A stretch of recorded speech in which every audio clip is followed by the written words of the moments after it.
Okay, to give you a sense, like this planetary thing is not, this is not far-fetched, what I'm leading to. If you read this patent by a guy named Bernard Eastland, he was the author, you see, on the patent it won't say the word HAARP. This patent by Eastland I would consider as the blueprint. It appears to be the blueprint for the development of HAARP. But Bernard Eastland develops this patent that describes the methods of the HAARP technology. And over time, I've made the effort to read that thing in detail. It started out being a lot of, all the stuff that people don't like to read.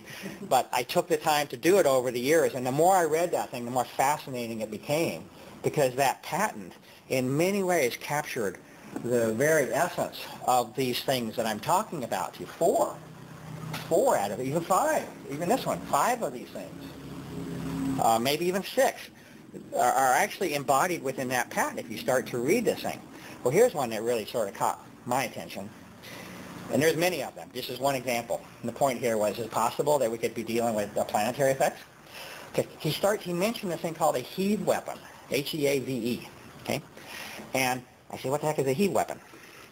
And what it is, a heave weapon is when you use a magnetic field of the Earth and you build up energy. Okay, there's something called ELF, extremely low frequency waves. We have this radio spectrum and lots of parts to it. ELF means really, really, really long waves. Okay, and they have all kinds of implications with respect to even our bodies, because our brains work. We function in those ELF ranges. Okay, so the patent, the Eastland patent, will talk about these ELF waves and such. And so he starts talking about this heave weapon, and to learn what it is, well, you build up energy, and in my mind I can see it. I mean, I've never seen it described or beyond this or pictured, but in my mind I can see it because I've gone through the math of this energy buildup. But if you take these low frequency waves and you work on resonance, and you keep building and building and building this energy, you're talking about something that's grand scale, okay, literally the size of the Earth. If you do this enough, the heave weapon is described as a weapon that lifts up the magnetic field of the Earth and shoves it back down. It's like the magnetic field of the Earth, okay, to lift it and slam it down. And how is it described?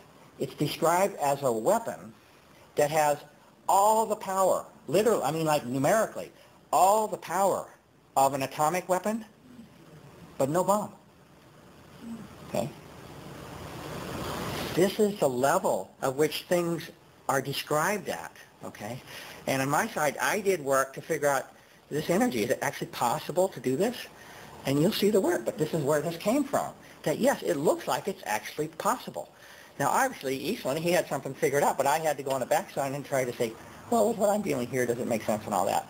And my conclusion was, yeah, I got to be considering these things. Okay, we're going to punch, I